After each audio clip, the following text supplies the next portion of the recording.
Hello folks, Lonely Trapper here. First video on YouTube. Don't know how it's going to turn out. Going to roll through the trapping gear. I am 16. I've been taught to trap by several experienced trappers. One has died, and it's been a hard deal without him. So I'm going to run through all my trapping supplies, what I have right now. And then I'll go over the first 3 years of my trapping experiences. I'll give some helpful information to younger kids. Then I'll talk about shipping to Fur Harvesters Auction and NAFA. Both different. I've shipped to them. Great guys. They know how to do the fur. So it's going to be a good video. So right now on my skinning table and trapping table, I have 2 number 3s bridgers. They're modified so the jaws aren't touching, so if it hits an animal's leg, it won't bust them. Okay? It's made that way so it won't, so the anti-trappers who hate trapping, they won't get on you for that. It's fully modified. Has a couple springs on it. I haven't modified the chain. I want to. Haven't been able to. Today's the first day of trapping season here in Montana. So I was going to get all my stuff ready. Here I call these Kangaroo Traps. Great traps for muskrat, mink, pine marten. I got these down in Anaconda, the fur place. I advise that if you're on a trip and you're a trapper, I advise to stop by and check out Anaconda's fur buyer. Great guy. He pays cash for furs sold, skinned or unskinned, and very nice guy. Call him ahead of time and he'll give you your schedule and all that and tell him what he's looking for in your hides. Next, I got 3 number 3 Victors. Great trap. Use these for beaver, big animals. I haven't boiled the traps yet. That's why I'm touching them with my fingers. But I advise once, and any experienced trapper knows this, that if you're going to handle your traps, do it with a good pair of gloves. Don't want no human scent on them. Like I said, no modified chain on it yet. Got a bunch of orders coming. Next, I got a couple of fox traps right here. These 2 I bought last year for $5 a piece from a friend. Great trap. I love how the jaws are modified for the animals so they won't hurt their bones or anything inside. And this one's been here since I've been here. I found it out in the field. It's not a really good trap. The trigger's busted, but I still hold on to it. I got 2 number 1s. Great muskrat traps. I've got a lot of rats on these. Yet no chain, twine. I've used what has been necessary. For lures, I use Gavin's lures. I'll use Lightfoot, Brown Buck. Now this one is Welsler Western Lure. It's a muskrat lure in the Minnesota Trap Line brand. And this one is Gavin. I got mink, muskrat, beaver, shellfish oil, everything that you need for around here in Montana I got. I got traps still all over. I got a dog-proof coon trap. Here's my trapping shelf. Bare, I don't know. Got a couple snares still.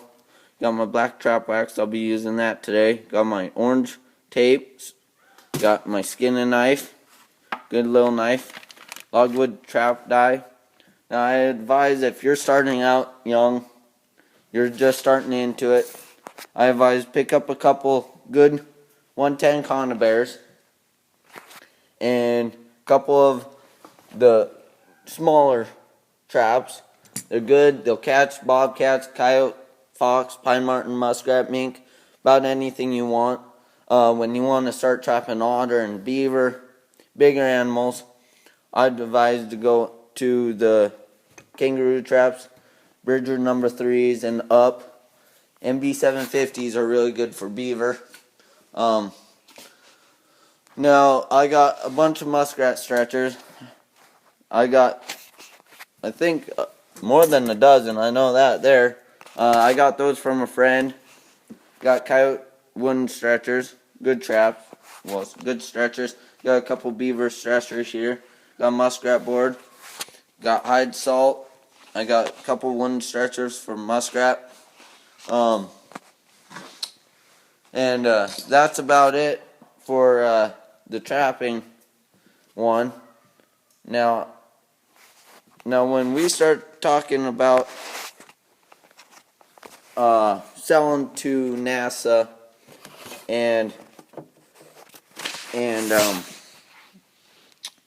not NASA, NAFA and fur harvesters, you gotta meet the requirements. That's one thing that you gotta do. And you know, it may be hard. It'll be worth it though. I'm going to try to set my camera up here so you catch some of the action here. So, alright. So, now, when you're selling to NAFA or Fur Harvesters Auction, you gotta read the rules. That's number one. Rules are important. There's different rules for different areas. My area, there's a fur harvester schedule guy that comes around and picks up hides from people. I meet him in the nearest town, and he'll pick up your furs. He'll look at them, grade them. He'll tell you what they're worth. He'll give you a receipt, and then you'll have your fur money about 3 to 4 weeks after the auction. Now, they do have a website, furharvestersauction.com or nafa.com. You can sign up, become a member. Great. I've sold to Fur Harvesters. I've sold to NAFA. There's really no difference in them. They're both really big fur buyers. A lot of people tell me to go to Fur Harvesters. Well, a lot of people tell me to go to NAFA. So I just sell to both. Easiest deal. This year I'm going to try selling to 3. NAFA, Fur Harvesters, and Anaconda. It's the Anaconda place. He pays cash. He'll tell you what they're worth right there. He pays top dollar. Great guy. He'll get you what you want if you're fair about it. And like last year, I had 43 muskrats go into auction, 3 coyotes, a fox, and a mink, and that was during the spring trapping season. And one thing about young guys, you gotta learn that don't listen to anybody that tells you otherwise it's another trapper. Always listen to trappers. Last year I listened to my cousin. He said he's been trapping for a long time. So I listened to him. He told me to flip my hides to where the fur's out on muskrats and mink. Well, went to the fur agent, and he told me always put the fur in on water animals. You gotta flesh them, skin them right, stretch them right, get the right stretches. Don't try to overachieve something that you don't have. If you kill something, if you get something that you don't have a stretcher for, skin it and freeze it. It'll keep, no problem. Dropping's been a long time, and I started into it when I was 12. And I started out with 6 traps, and then we're all footholds. And it's been quite an experience with it. The first animal is always the hardest to catch. Once you catch the first one, it's all downhill from there. You may not get them every day, but you'll catch them. And like the first season, I got 1 muskrat, and I killed him with a rock. So it all depends on the area, the season, the traps, and the experience you have. So, alright, I'm going to sign off, and I'll probably upload this video today or tomorrow, and go subscribe to my channel, The Lonely Trapper. I trap by myself, and so I'll have videos of my season. Since today is the first day, I'll have videos clear up until the end of muskrat season into April. So it'll be fun. Come on the experience, and hope you subscribe, and good luck this year to you fellow trappers.